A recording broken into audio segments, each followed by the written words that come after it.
Ma chère maman, je vous écris que nous sommes entrés dans Paris. Ma chère maman, je vous écris que nous sommes entrés dans Paris. Que nous sommes déjà caporal et serions bientôt général. Alors bonsoir à tous et bienvenue dans cette deuxième émission mensuelle du Cercle Richelieu intitulée Trajectoire royaliste. Chaque mois je reçois une personne pour m'entretenir avec elle en lui posant des questions. Elle ne connaît pas les questions à l'avance et elle se prête au jeu d'y répondre et puis j'improvise de nouvelles questions. Alors ce mois-ci je reçois Lucie qui est présente sur le Discord du Cercle Richelieu. Petite précision, Lucie n'est pas la même personne qu'une autre Lucie qui est intervenue plusieurs fois dans des émissions du Cercle Richelieu. Je vous demande donc d'accueillir Lucie. Lucie, bonsoir. Bonsoir, bonsoir à toi et bonsoir à tous. Alors, ce soir on va parler de toi.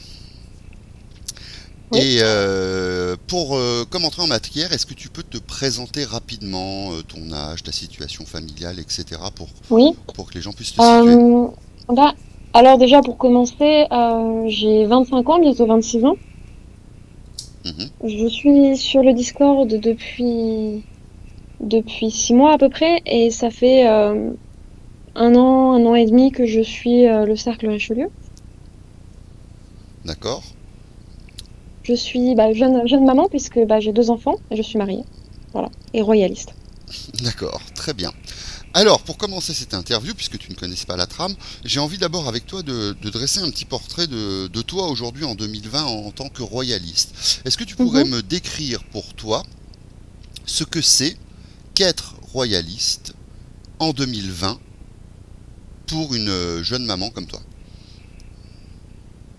Ça représente quoi au quotidien? Alors c'est une question qui a plusieurs niveaux de réponse, je dirais. Je t'en prie, t'as le micro. Ouais. Le premier niveau de réponse, je pense qu'on peut dire par rapport au niveau personnel, c'est-à-dire vraiment dans sa manière de se comporter avec soi-même et les exigences qu'on a envers soi-même. Tu peux les développer un peu? Oui, je pense que quand on est royaliste quelque part, on l'est aussi par idéal. Et donc forcément, on cherche aussi à s'améliorer, à se cultiver, à comprendre des choses. Je pense que c'est peut-être un point de différence par rapport à d'autres personnes. Voilà. Tu veux dire que intrinsèquement au fait d'être royaliste, il y a cette nécessité d'élévation? Pour moi, oui. Je pense, c'est peut-être pas le cas de tout le monde, mais pour moi, oui. D'accord. Et alors, pour toi, à titre personnel, elle se manifeste comment dans ton quotidien? Alors, déjà, ça se manifeste dans l'éducation des enfants, simplement. D'accord. D'essayer de leur transmettre des valeurs, d'essayer d'être un bon exemple et d'appliquer moi-même les valeurs que j'essaie de transmettre. Donc ça, c'est sûr que si on parle d'honnêteté à ses enfants et qu'on n'est pas honnête, par exemple, et qu'ils le voient, c'est pas tenable, à mon avis. Donc voilà, c'est des petites exigences comme ça, on va dire d'honnêteté, de se tenir à la parole donnée. Oui. Qui se travaille en fait tout le temps, même si c'est pas vraiment conscient et que c'est pas, je sais pas comment dire. D'accord, mais alors je vais me faire l'avocat du diable, mais des parents républicains pourraient très bien te répondre, en quoi c'est différent d'une éducation républicaine, si tu vois ce que je veux dire. C'est vrai, c'est une bonne question. Je pense que ce point-là, c'est juste être un bon parent. Après, pour moi, le royalisme est indissociable de la foi chrétienne. Donc il y a aussi l'ajout de toutes les valeurs chrétiennes qu'on essaie d'incarner. Modestement, c'est pas possible non plus de les incarner complètement. Est-ce que certaines, par rapport à tes enfants, sont plus présentes que d'autres, parmi ces valeurs chrétiennes que tu cites? Il y en a certaines qui te tiennent particulièrement à cœur et qui sont plus présentes dans l'éducation de tes enfants? Oui, déjà, le fait de se tenir à la parole donnée. D'accord. Pour moi, c'est quelque chose de très important. Et on vit dans un monde tellement relatif où c'est pas grave au final de pas faire ce qu'on a dit. On est tellement entouré de ça que je trouve que c'est difficile de le faire et de le transmettre. D'accord, mais l'échappatoire n'est-il pas de ne jamais donner sa parole? Est-ce que c'est possible de jamais s'engager? Je sais pas. Je ne sais C'est peut-être une histoire de caractère, mais pour moi, c'est pas possible. D'accord. Ça, c'était par rapport à tes enfants. Qu'en est-il par rapport à ton mari? Et par rapport, enfin, je veux dire, toi, par rapport à ton mari, en termes d'épouse. Bah là, c'est pareil. C'est-à-dire que je pense pas que je serais mariée, que j'aurais fondé une famille si jeune si j'étais pas convaincue de mes opinions, on va dire, y compris au sujet du royalisme. C'est-à-dire, quelque part, mes convictions, c'est qu'il faut qu'il y ait un retour à la tradition, donc j'essaie de l'appliquer. Voilà, quelque part. D'accord. C'est Donc par rapport à mon mari, bah, c'est déjà d'être mariée. D'être mariée et de respecter tous les engagements que ça implique. D'accord. J'aimerais qu'on s'arrête un peu sur ce mot, tradition, puisque tu l'as Oui. utilisé en premier. Moi, je sais pas, je l'avais préparé, mais je l'avais pas assez encore. Que signifie pour toi la tradition? En 2020 en plus. Donc de façon Euh, générale et en 2020. alors, la tradition en général, je pense que c'est un mot qui est surtout utilisé par le camp d'en face. Pour dire souvent les traditionalistes ou les gens qui reviennent à la tradition. Pour moi, c'est lié à la loi naturelle. C'est-à-dire, c'est vivre et se comporter en suivant la loi naturelle qui met chaque chose à sa place, en fait. Les humains n'ont pas la même place que les animaux, les enfants n'ont pas la même place que les parents, l'homme et la femme n'ont pas la même place, etc., etc. D'accord. Pour moi, c'est vraiment la tradition, c'est intrinsèquement lié à la loi naturelle. Mais est-ce qu'une telle définition ne conduirait pas à avoir les mêmes traditions dans toutes les civilisations et dans tous les pays, si c'est naturel? Si, sans doute, et je pense qu'en partie c'est le cas en fait. Parce Oui. que c'est-à-dire que les formes changent, mais le fond est un peu identique quand même. Il y a, il y a beaucoup de principes dans toutes les sociétés qui se retrouvent, Donc la surtout tradition, dans les sociétés tripartites. Voilà. la tradition plutôt comme une forme sous-jacente et qui prend des formes différentes en fonction des Oui, contextes historiques, voilà, etc. D'accord. c'est ça. Je suis pas attachée à la tradition dans le sens d'apparence extérieure. Ok, je vois. C'est-à-dire, je pense pas qu'il faut s'habiller d'une certaine manière ou, ou même parler d'une certaine manière pour être dans la tradition. D'accord, je vois ce que tu veux dire. Est-ce que comment ça se manifeste tout ceci, hein, encore une fois, ce que tu dis, le fait d'être royaliste en 2020, d'être lié au catholicisme, ou enfin t'as dit christianisme d'ailleurs, je pense. Alors tu me diras la Oui, différence, si enfin si tu vois une différence. pour moi, il n'y a pas de différence, mais Ouais. Donc si c'est pas catholique, c'est pas chrétien. bah, catholique voulant dire universel, oui. D'accord. Dans la mesure où un christianisme n'est pas universel, oui, il est pas chrétien, quoi. Comment ça se passe hors du foyer? Quand tu es en interaction sociale avec, avec tes voisins, avec les gens de ta municipalité, etc. Comment est reçu le fait que je sois royaliste? Est-ce que je l'assume? Ou alors comment est-ce que moi je me comporte Oui, oui, en tant que royaliste? oui, par exemple. Un peu tout ça, oui. Est-ce que tu le dis, est-ce que tu le dis pas? Comment tu gères? Moi, j'ai jamais caché mes opinions politiques. En général, ça surprend des gens.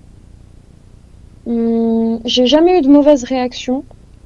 Après, je sais pas non plus, on va dire, de convaincre. Je sais pas d'argumenter. Simplement, si on me pose des questions par rapport aux élections ou aux choses comme ça, je suis honnête et je réponds que voilà, moi, ça m'intéresse pas. Et en fonction de l'état de la personne, bah, on peut engager une vraie discussion ou pas. Mais comment ça se manifeste? J'essaie de pas juger. C'est quelque chose que j'ai remarqué pas mal dans les milieux à la fois traditionnalistes, donc pas forcément royalistes, mais qui prônent un retour à la tradition, ce genre de choses. Oui. On essaie toujours un petit peu d'être comment dire, d'adopter une posture un peu de supériorité. Voilà, moi c'est ce que j'essaie de pas faire. Je pense que les gens ont leur raison d'être républicains. Je pense que les parcours de vie en fait sont respectables.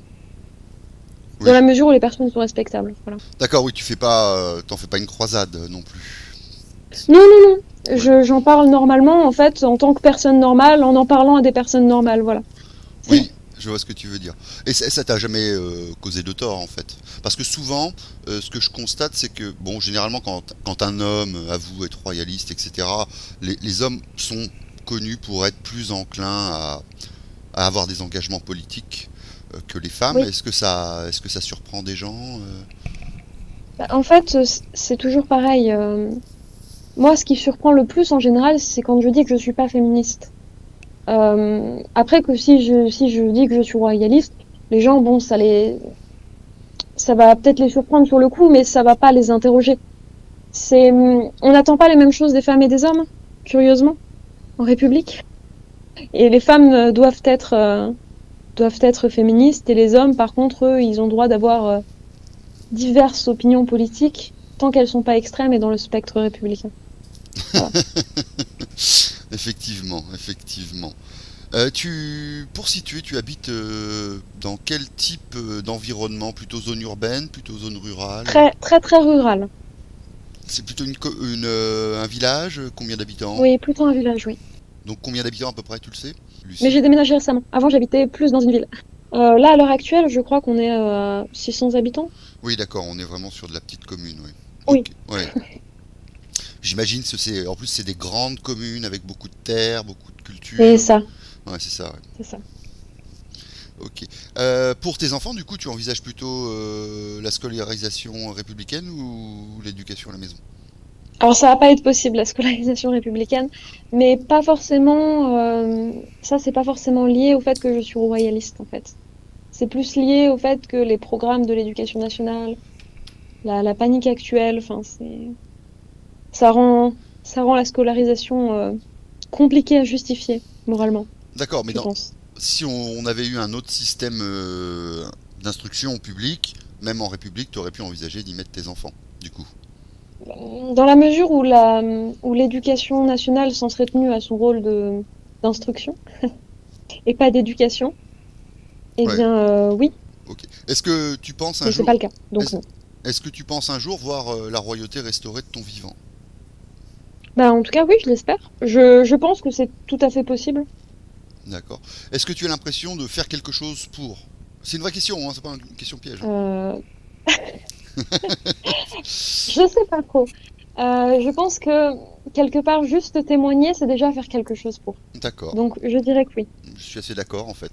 C'est pour ça que ce n'était pas une question piège. Bah, mais bien merci. Est-ce que tu travailles? Non, je suis mère au foyer. D'accord. Donc on reste dans l'idée traditionnelle jusqu'au bout.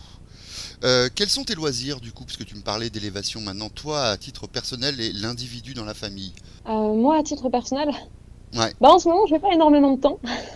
je me Donc, doute. donc, en fait, ça dépend des périodes, mes loisirs. À la base, j'aime bien lire, j'aime beaucoup dessiner D'accord, et des choses comme ça. Je veux dire jardiner, mais il faut que j'ai le temps. Et ça passe après les devoirs, en fait. d'accord, d'accord. Et donc souvent avec les enfants, ça passe à l'as quoi. Enfin, Voilà. ok, Pour l'instant, il y a des périodes, il y a des périodes. Faut pas diaboliser non plus. oui. Alors avançons un petit peu. Du coup, je voudrais essayer de comprendre comment t'en es venu à un positionnement comme ça. À quel moment ça a basculé dans ta vie, si il y a eu un moment où tu aurais eu un déclic qui t'a fait comprendre que tu voulais genre mener ce genre de vie ancrée dans la tradition et... J'ai pas vraiment eu de moment. J'ai pas vraiment eu de moment. En Ah, fait, tout s'est fait un petit peu naturellement. Ça me semblait logique, sans vraiment que je pose des arguments précis de vivre comme ça. mais tu as quand même reçu, j'imagine, tu as grandi dans un milieu républicain, entre guillemets, tu as été à l'école Oui, publique, tu as eu des oui, parents peut-être qui votaient, qui étaient affiliés à des partis oui. politiques, donc quand même Bah, t'en es sorti. Qu'est-ce bah, qui s'est passé? disons qu'en fait, j'ai jamais trop cru à la République, justement à cause de mes parents. Parce que c'est pas compliqué, mon père se disait anarchiste de gauche. Ouais, Et pour autant, comme il avait, on va dire, les mêmes lieux de rencontre que le responsable du commissariat de la ville, que le maire, que l'avocat local, que le notaire, ben, souvent je voyais ces gens-là qui fréquentaient les mêmes lieux, les mêmes bars, qui avaient des discussions à la maison où on allait chez eux. Et je voyais bien qu'il n'y avait pas vraiment de différence d'opinion, en fait. C'est-à-dire, il y avait un vernis, il y en a qui se disaient de gauche, d'autres plutôt de droite. Mais il y avait les mêmes intérêts, en fait, et les mêmes façons de penser. Et Donc, quelque part, j'ai jamais vraiment cru qu'il y avait une alternative gauche-droite, quoi, tout simplement. oui, cette dichotomie de gauche-droite que beaucoup veulent dépasser, oui, effectivement. Mais à cette époque-là, enfin, quand tu voyais genre ton père, etc., tu parlais d'intérêts communs. C'est quoi ces intérêts communs? Oh, bah, mon père est franc-maçon. Ah, ah oui. Donc, donc, euh, donc Anarchi- forcément, Anarchiste franc-maçon, celle-là, je l'avais jamais entendue encore. C'est pourtant, il y a des loges qui sont comme ça, souvent. Les loges d'artistes, il y a beaucoup d'anarchistes. ok, j'étais pas au courant. Mais bon, la franc-maçonnerie est très, très, très diverse. Oui, C'est oui, pas du oui. tout un monolithe. Oui, oui, je sais bien ça je sais. Enfin, j'ai notamment vu mon père ne pas avoir d'amende alors qu'il en avait eu une parce que, voilà, il connaissait Ah oui, c'est de la compromission, le hein. commissaire, etc. Voilà. Oui, d'accord, ok, je vois tout à fait ce que tu veux dire. Et ta mère, elle aussi, elle était politisée ou pas du tout? Non, pas du tout. Ma mère n'était pas politisée, plutôt dans la tendance écologiste avant l'heure. Ouais. C'est-à-dire avant que ça devienne la mode, elle a travaillé en AMAP, des choses comme ça. Alors, Dans le bio, dans les choses comme ça. pour rappeler, comme tu as 25, presque 26 ans, t'es né dans les années 90 et t'as plutôt grandi dans le début des années 2000. Oui, c'est ça. Ok. Mais c'était pas du tout la mode le bio à l'époque. Oui, oui, oui. Il y a 20 ans, entre 15 et 20 ans, c'était pas du tout la mode. C'était l'époque que je vais au travail en vélo ou ce genre Non, de choses. non, bah, est allée au bout de son projet, puis elle a fait quelques années en tant qu'agricultrice. Donc j'ai fréquenté en fait beaucoup, beaucoup les milieux de gauche et d'extrême gauche. D'accord. Et alors, ça t'a apporté quoi ces milieux-là? Enfin, qu'est-ce que ça a apporté dans ta construction, du coup? Que déjà, l'idée des communautés, beaucoup de familles qui vivent dans un même endroit, ça marche pas. Ouais. Donc j'ai vu par l'expérience, on va dire que les trucs du genre ZAD, etc., c'était vraiment bancal. Ah oui, d'expérience carrément. Qu'au final, qu'est-ce qu'il y a? Qu'est-ce D'expérience que tu as dit? carrément, tu y es allé. Ah oui, oui, j'ai vécu en communauté D'accord. avec ma mère. Oui, donc. À savoir que mes parents, oui, c'était pas très clair, mes parents sont divorcés. Donc, quelque part, bah, être dans ces milieux-là, j'ai eu l'expérience en direct que bah, ça ne marchait pas. Donc, D'accord. j'ai pas trop été tentée à l'adolescence d'idéaliser ces milieux-là. Voilà. D'accord, oui, donc c'est marrant, donc tu as plutôt eu des expériences avec des milieux de gauche et aujourd'hui c'est plutôt enfin, ça que tu fuis en fait. Oui, mais j'ai pas eu c'était pas que des mauvaises expériences, mais c'est souvent très, très emmêlé. Je sais pas comment le dire mieux. Euh, Il y a rarement que du positif. Et puis, c'est toujours pétri d'idéologie. Ouais. C'était une époque où tu votais peut-être? Non, non, je suis partie de chez mes parents à 17 ans, D'accord. et enfin de chez ma mère hein, à 17 ans, puisque j'habite avec ma mère, et je n'ai jamais voté. Donc tu n'as jamais voté. Donc déjà ce déclic de ce rejet du système électoral, tu l'as eu avant même d'être en âge de voter. Oui, pour moi, ça a jamais vraiment eu de sens en fait. Tu peux expliquer pourquoi? Déjà, on choisit pas les personnes pour lesquelles on vote. Ouais. Tu peux préciser, genre, tu veux dire la liste des candidats, elle est déjà faite Donc, quel intérêt de voter? Si on me présente la personne en disant ah, t'as le choix entre telle personne et telle personne, bah, pour moi, les dés, ils sont pipés, quoi. Enfin, c'est toujours le ressenti que j'ai eu. Je voyais bien aussi que les choses changeaient pas. J'ai vu beaucoup de corruption au niveau local aussi. Ouais. Donc, les élections m'ont toujours paru vraiment plus de l'ordre un peu du credo républicain, tu vois. Ouais. Je crois que les élections, c'est utile. Oui, oui, oui. Je vois ce que tu veux dire. Et mais du coup, à ce moment-là, t'es toujours pas royaliste. J'ai pas de marqueur net de quand je deviens royaliste, en fait. Alors, à partir du moment où tu commences à fuir ces milieux de gauche, à, à quoi, à quoi tu aspires à ce moment-là? Vers quoi tu te tournes? Hum, Bah, rien en particulier. J'étais une enfant qui aimait, et une adolescente qui aimait beaucoup, beaucoup lire. Ouais. Donc en fait, je me suis beaucoup tournée vers simplement la lecture et sans trop m'inquiéter d'idées politiques.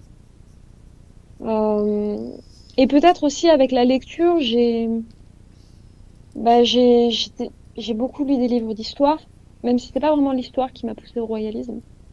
D'accord. Et simplement, je me suis dit, mais pourquoi est-ce que on me dit que ça marchait pas avant, alors que je vois là écrit que ça marchait avant? Et puis de fil en aiguille, en fait, c'est bah, pourquoi pas un roi? Pourquoi pas, pourquoi pas sortir en fait de cette mascarade électorale? D'accord, donc oui, à la base de ton cheminement, il y a... C'est plus comme ça, et j'ai pas un moment de bascule particulier. D'accord, mais à la base, c'est vraiment un rejet du système électoral qui te fait te poser la question d'un système alternatif. Voilà, c'est ça. Même à la base, c'est pas que le système électoral, c'est aussi les institutions. Tu peux être plus précis sur ce point? Un rejet aussi des institutions. C'est-à-dire que j'ai toujours eu l'impression que les gens étaient ballottés sans aucun pouvoir sur leur vie, en fait. Il faut payer des impôts, tu dois aller dans telle école si tu veux faire ça, enfin. Et puis il y a des, comment dire, il y a des freins aussi assez grands si tu suis pas le chemin qui est donné. Ah, ça y est, je crois Et comprendre. En fait, il faut rentrer dans des cases. voilà, Sinon... Ok. c'est ça. Mais les cases, tu les choisis pas non plus. C'est un peu comme le système de vote. C'est tu votes pour quelqu'un, d'accord, mais tu choisis pas la personne. Bah, tu rentres dans une case, d'accord, mais tu as pas le loisir de faire ta propre case. Tu veux dire que les dés sont pipés dès l'entrée, dès la naissance? Dès la naissance, c'est un peu fort. Ah, Mais si on veut fonctionner dans le système, il faut à un moment donné, presque de manière consciente, accepter de dire, ok, je jouerai tel rôle et je vais rentrer dans telle case. donc la République, c'est un jeu de rôle? Pour moi, oui, c'est un peu ça. En Euh, fait, c'est une grande pièce de théâtre. Voilà. c'est une grande pièce de Chacun théâtre. doit tenir sa place, sinon il se fait taper dessus. Ok. Et qui est le metteur en scène? La franc-maçonnerie? Non, je pense pas que la franc-maçonnerie. Je pense que certaines personnes dans la franc-maçonnerie, mais la franc-maçonnerie dans son ensemble, non. À ce moment-là, donc, tes lectures ont quand même contribué à te diriger vers la royauté. Est-ce qu'il y a autre chose? En fait, le religieux, on l'a évoqué tout à l'heure un petit peu, la Oui, spiritualité, est-ce que tu as reçu une éducation alors religieuse? pas du tout. Ouais, parce que bon, ton père anarchiste, j'imagine que non, surtout de Non, gauche. clairement, c'était vraiment, vraiment l'inverse de tout toutes les valeurs que j'ai reçues de mes parents ou presque, c'était l'inverse des valeurs chrétiennes. Ah, Donc, ça me rappelle un petit peu mon cas, puisque quand j'étais petit, j'avais demandé à mes parents si je pouvais faire du catéchisme, puisque d'autres enfants dans mon école primaire m'en avaient parlé. Et mhm, mon père était un anarchiste aussi, mais plutôt centriste, et ma mère était d'extrême gauche. Et là, mhm. c'était des athées profonds qui ont refusé que Oui, je fasse du catéchisme. oui, moi, il n'y a pas eu de refus du catéchisme dans la mesure où j'ai jamais vraiment exprimé un besoin de religion. Ouais. Après, c'est plus tard que c'est venu. J'ai eu la chance d'un moment donné de me retrouver en école catholique. Ah, Et pour complètement d'autres raisons que la religion, hein, c'était pas du tout lié. C'était une bonne école et il fallait que je sois là. Donc, d'accord. Et et là, j'ai pu un petit peu, en fait, me rendre compte que tout ce qui était du christianisme, c'était ce que je voulais vivre, en fait. Ça me parlait. Ça m'a parlé profondément, mais je me suis baptisée que bien plus tard à l'âge adulte. Voilà. d'accord, donc tu as eu l'impression d'être en adéquation avec ce mode de vie. C'est ça. Avec surtout ce mode de pensée Oui, à ce moment-là. ok. Et mais curieusement, donc, tu n'envisages pas de placer tes enfants dans une école catholique si ça t'a apporté autant? Si, si éventuellement, mais pas n'importe laquelle. Parce que, enfin, maintenant, même les écoles privées, quand elles sont sous contrat, Ouais, ont certaines obligations au niveau du programme à respecter. ouais, Voilà. oui, c'est vrai. Et il y a certaines parties du programme qui me gênent, en fait, Oui, simplement. ouais, tu fais un refus catégorique, c'est ça? C'est ça. Donc si école il y aura, ce sera effectivement une école chrétienne, mais hors contrat. Est-ce que t'avais des frères et sœurs ou t'es enfant unique? Hum. Alors je suis fille unique. Mon père après a eu deux autres enfants, Ouais. mais pour diverses raisons, je suis pas en contact avec eux et j'ai pas grandi avec eux. Donc oui, en tout cas, quand t'as grandi, t'as pas reçu, enfin, t'avais pas Non, d'interaction avec des frères et sœurs. non. Comment t'as rencontré enfin, c'est pas indiscret, mais quand t'as rencontré ton mari, t'étais déjà royaliste, il l'était déjà lui aussi? Comment ça s'est passé? Non, déjà on était très jeunes parce qu'on s'est rencontrés. J'étais au collège, je rentrais en quatrième. D'accord, ouais, donc c'est... Donc j'avais pas vraiment d'idée politique nettement tranchée à ce moment-là, même si j'étais sûre que je voulais pas être républicaine. D'accord. Est-ce que vous êtes construits ensemble, Mais en fait? non, oui, voilà, on s'est construit ensemble à la fois au niveau de la foi et à la fois au niveau de nos convictions politiques, en fait. Ah, c'est intéressant, en fait. C'est marrant de retrouver encore cette idée de famille au cœur de cette construction, même politique, je Oui, trouve. Qu'est-ce que je voulais te dire? Oui, donc bah, ton mari n'est forcément pas choqué. Ta famille, elle est au courant que t'es royaliste aujourd'hui ou pas du tout? oui, bien sûr. Bah, d'ailleurs, mes grands-parents sont très, très républicains. D'accord. Mon grand-père a été à la CGT pendant très, très longtemps, même après sa retraite. Ouais. Et c'est quelqu'un de très politisé, donc oui, ils savent que je suis royaliste et peut-être que c'est les gens qui le vivent le plus mal Ah, ok. Ouais. de toutes les personnes que j'ai rencontrées. Ce sont des personnes qui sont vraiment issues de la construction politique de l'après-guerre, des Oui, vraiment, syndicats, etc. Ok. vraiment. Ouais, bah, Et des personnes qui sont très anticléricales. Alors quand je fais baptiser mes enfants, ça les embête. ah, oui, bah oui, non, mais ça, Bon, l'anticléricalisme républicain et...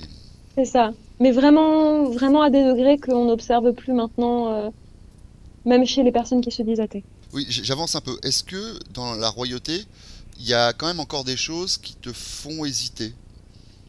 Des aspects de la royauté tels que tu l'imagines ou que tu la conçois, qui te feraient hésiter à être royaliste?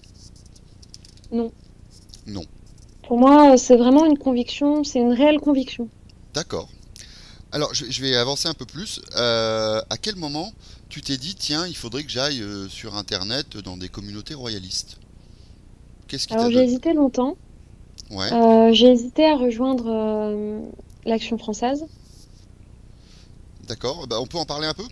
Et puis, oui, bien sûr. Ça m'intéresse ce genre, parce que ça fait vraiment partie des trajectoires royalistes, tout ça aussi. En fait, à un moment donné, quand je me suis vraiment posé la question de quel avenir je voulais pour mes enfants, Oui, je me suis dit, il faut que je fasse quelque chose, il faut que j'intègre un mouvement, il faut que je m'inscrive en fait dans une dynamique, puisque j'étais toujours restée à l'écart. ouais, Je pense que je suis le type de personne qui a tendance à plus observer que qu'agir. Voilà. d'accord. Donc oui, tu recherchais, bah oui, mais peut-être parce que tu venais aussi de ces espèces d'expériences collectives qui avaient mal tourné, Oui, c'est donc ça, tu fais un chat échaudé craint l'eau froide, comme on dit, et du coup, c'est ça. Et t'as- j'ai rejoint vraiment aucun mouvement, rien du tout, jusqu'à ce qu'à un moment donné, je me dise, là, il faut vraiment, vraiment que j'apporte ma pierre à l'édifice, en fait. Même si c'est modeste, même si je peux pas faire grand-chose, mais au moins que je fasse du fifre, quoi. d'accord. Et donc ton premier élan, ça a été vers l'Action française, pour quelle raison? Est-ce que parce que ce sont les plus connus ou... Parce que c'est les plus visibles, en fait. Et C'est... que je me suis dit, ce sera une bonne manière de me former politiquement. Simplement, le militantisme, c'est pas vraiment mon truc. Oui, bah surtout si tu habites dans un village de 600 habitants et que tu as des enfants dont tu dois C'est ça. t'occuper, ça peut-être pas Coller des affiches, bon, c'est pas. Je sais qu'ils font pas que ça à l'Action française, attention. oui, bien sûr. Mais, je sais pas. Au final, je me suis dit que j'avais besoin de quelque chose de plus, comment dire, qui était plus orienté sur la réflexion et dans l'idée de, on va déjà essayer de bâtir quelque chose. On va arrêter d'essayer de convaincre et on va bâtir quelque chose. En tout cas, c'est comme ça que je vois le cercle Richelieu. D'accord. Donc c'est ça. T'es passé directement de l'Alliance française au Cercle Richelieu? Oui, oui, directement. D'accord. Bah, du coup, comment t'as entendu parler du cercle Richelieu? Bon, c'est vrai qu'il est un peu Bah, monté. simplement, en fait, je suis tombée sur une vidéo YouTube, puis j'ai suivi, j'ai trouvé ça intéressant. J'ai j'ai regardé dans les commentaires un petit peu le genre de communauté que ça attirait. Je me D'accord, suis dit ouais. que c'était intéressant. Et puis après, je crois que ça m'a quand même pris un peu moins d'un an pour me décider à dire, bon, allez, je vais sur le Discord. D'accord, ok. T'es resté combien de temps à l'Alliance française si tu y es resté entre Ah, j'y suis guillemets? pas allée. Ah, t'y es pas allé du tout en fait. Non, non, non, D'accord, non, non. d'accord. T'as été J'ai, attiré, mais voilà. ok. Déjà, j'étais loin des différentes, comment dire, des différentes antennes. Ouais, effectivement, ils sont plutôt dans les grandes villes. Enfin, C'est j'imagine. ça. Même s'ils doivent Oui. avoir des antennes, enfin des relais dans les. Ouais. Et du coup, je me suis dit que si c'était pour faire autant de routes, sachant qu'il y a quand même, une fois qu'on intègre un mouvement, on a une certaine, on s'engage à quelque chose, voilà. D'accord. Rapidement, je tiens à m'excuser auprès des auditeurs si souvent il y a des petites coupures. Rappelons que Lucie habite en zone rurale et qu'elle n'a pas une connexion Internet phénoménale. Terrible. Voilà. Ok. Mes excuses aussi, du coup. Et le fait que par exemple il y ait cette question des prétendants pour toi, est-ce que c'est important? Alors, pas du tout. Je me dis, de toute façon, on ne peut pas prévoir l'avenir. Pour moi, la restauration passera par une période de chaos. Alors, je peux pas dire laquelle, hein, je suis pas forcément dans la guerre civile ou j'ai pas un scénario clair en tête. Mais on se posera la question quand on sera en face du problème. Voilà. C'est Et qui sera vivant à ce moment-là? Qui aura montré sa valeur? Puis simplement, qui sera désigné par Dieu à ce moment-là? Voilà. donc oui, se poser pour toi, se poser la question du prétendant, c'est vraiment mettre la charrue avant les bœufs. Bah, en fait, non, pour moi, je suis même un petit peu plus dure. Pour moi, c'est un petit peu se poser des questions préliminaires pour éviter de faire quelque chose pour faire avancer. Parce que c'est des questions insolubles, D'accord. à mon avis. Donc finalement, ouais, le cercle Richelieu te convient assez bien là-dessus, puisque la question du prétendant sur le cercle là, n'est pas forcément C'est pertinente. ça. C'est aussi ce qui m'a attirée, en fait. Je me suis dit, là, effectivement, on va peut-être pouvoir essayer d'avancer et de pas se perdre en questions stériles. D'accord, d'accord. Alors, mais toi, justement, alors si tu voulais, donc tu parlais de dynamique et de réflexion et pas de coller des affiches. Qu'est-ce qui, selon toi, est important que les gens fassent en 2020 pour être royalistes, alors pas dans leur communauté civile normale, mais entre royalistes? Qu'est-ce qu'ils doivent faire? C'est quoi ce dynamisme? Bah déjà, assumer ce qu'on est, assumer ce qu'on pense. Et, euh, et forcément, on va tendre vers des gens qui pensent comme nous. Enfin, c'est le principe des rencontres, en fait, quand on affiche ce qu'on est, sans parler d'être agressif ou d'être prosélyte ou de chercher à convaincre ou d'argumenter. Mais quand on assume ce qu'on est, je pense qu'on rencontre d'autres personnes comme nous Oui. et ça permet à chacun de se renforcer, en fait. Parce que c'est pas évident de nager à contre-courant. Est-ce que justement, du coup, Donc, si on veut qu'il y ait plus de royalistes, il faut que ce soit plus facile à assumer, déjà. d'accord, donc ça fait partie de cette élévation et de cet épanouissement dont tu parlais au début? C'est ça, Donc ça, déjà en soi, c'est du positif et c'est un premier pas. c'est ça. En fait, déjà, arrêtons de nous cacher. Moi, j'ai vraiment jamais eu de réaction. Bon, je suis une femme, ça aide aussi. Mais j'ai jamais eu de réaction vraiment négative. Pourtant, je traîne, entre guillemets, dans tous les milieux. J'ai des personnes de gauche qui sont assumées de gauche, des personnes qui savent pas trop, des personnes de droite. Ouais. Et j'ai jamais vraiment eu de réaction négative. Après, je suis pas aussi en fac. Donc c'est un point. Je Oui. peux pas parler pour les gens qui sont à la faculté. Ouais, mais je pense que la fac, ça reste un écosystème entre guillemets très, très spécial et que de toute façon, c'est pas représentatif du territoire français. C'est ça. Mais en tout cas, en dehors de la fac, je n'ai jamais eu une réaction hostile. Voilà. Donc commençons par nous assumer, assumer nos opinions, Ouais. être prêt à en discuter, pas forcément à les défendre bec et ongle, mais simplement en discuter. Donc ça c'est la première étape. Tu verrais quoi comme Et puis deuxième? ce sera déjà beaucoup. Tu verrais quoi en seconde étape? Euh, vivre en, vivre en accord avec ce qu'on pense. Si on pense par exemple, que les femmes, naturellement, bah, quand elles ont un enfant, elles vont avoir envie de s'en occuper et que c'est bien pour l'enfant et que c'est bien pour elles, bah ok, faites des enfants. Si on pense il faut un mode de vie traditionnel, ok, bah, trouvez une personne avec qui fonder un foyer stable et faites-le. Et n'abandonnez pas à la première épreuve. Ah, ça me rappelle les gens qui ont 80, non peut-être pas 80, mais 60 années de mariage derrière eux, et quand on leur demande comment ça se fait qu'ils ont réussi à tenir aussi longtemps, et qui répondent mais nous, vous savez, quand une chose marche pas tellement bien, on la répare, on la change pas. Ouais, c'est ça. J'aime beaucoup cette approche. En fait, c'est sortir de cette idée de consumérisme, à la fois de personnes et à la fois de choses. On n'a pas besoin de posséder pour être, ni de posséder des personnes en enchaînant les conquêtes Ouais. ou en voulant que l'autre soit exactement conforme à nos attentes, ni de posséder matériellement énormément de choses. Je pense que c'est assez important aussi. Voilà. Ouais. Mais c'est quand même difficile dans nos sociétés d'éviter cet appel du consumérisme et de la Ah, mais possession. j'ai pas dit que c'était facile. Mais pour moi, c'est la deuxième étape. Ouais, ouais, ok. À titre personnel, en tant que royaliste, qu'est-ce que ça t'a apporté de, de faire partie d'une communauté comme celle du Cercle Richelieu, mais on peut très bien imaginer Bah, d'autres communautés. ça donne du courage. Et puis, je dirais aussi que ça permet de se reposer un petit peu. On est entre gens qui pensent à peu près pareil. Oui, Et même si des fois le débat est une bonne chose, ça fait du bien aussi de pas avoir à argumenter et à se justifier pour des choses qui nous paraissent évidentes en fait. Donc en fait, Ça, et puis on fait des rencontres intéressantes aussi, je trouve. Moi, j'ai fait beaucoup de rencontres intéressantes depuis que je suis ici.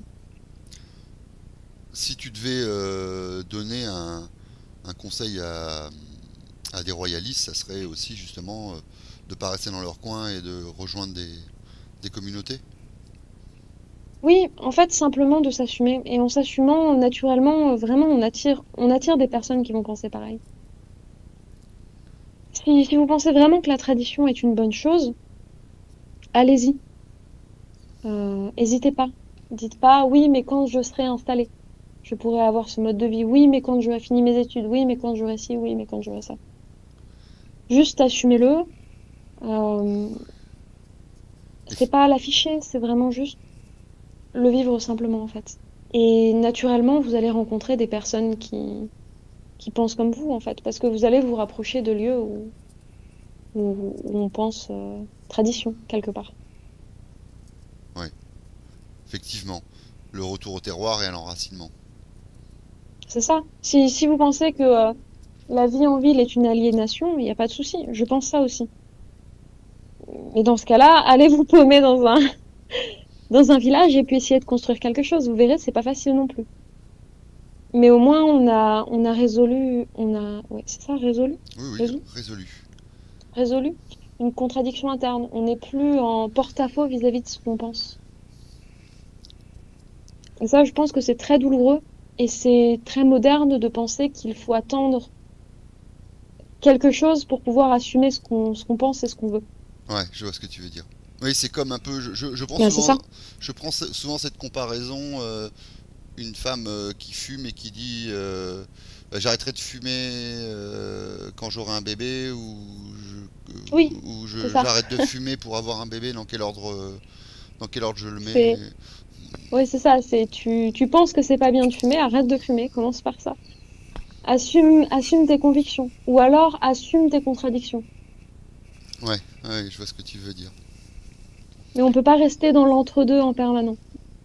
C'est pas tenable comme position. Et je pense que c'est très destructeur. D'accord. Je pense que l'entretien touche à sa fin. Je vais, comme de coutume, te poser les dernières questions. Alors ma Je première t'en prie. question que j'aime bien, est-ce que tu as un très bon souvenir lié au fait d'être royaliste que tu as envie de nous partager? Ah, je vais peut-être poser une question J'ai pas trop. vraiment de bons souvenirs liés au fait d'être royaliste. Euh, Après, je dirais que tous mes bons souvenirs sont aussi liés au fait d'être royaliste.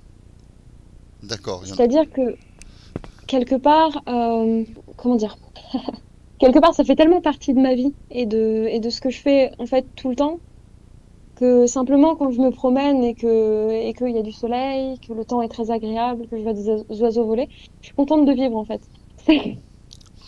Oui. Et je suis contente avec tout ce qui comporte mes opinions, ce que je suis, etc. Je sais pas si c'est très clair.